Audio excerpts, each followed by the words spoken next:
I think what drives my passion to share my experiences is the fact that I hope everyone will share their experiences with me, because that's how we learn and grow together, is through our shared experiences. And so when I have a positive experience with a device and the science backs it up, I want to tell my peers and friends and colleagues about that, because I hope they're sharing that same sort of information back with me.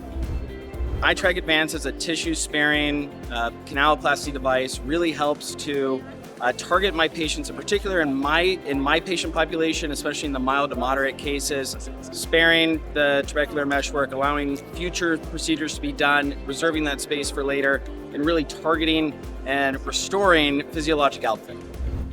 Yeah, they're great to work with. You know, they care about the science and the data behind their devices. It's not just marketing driven, it's really science and evidence based, and the results really do speak for themselves.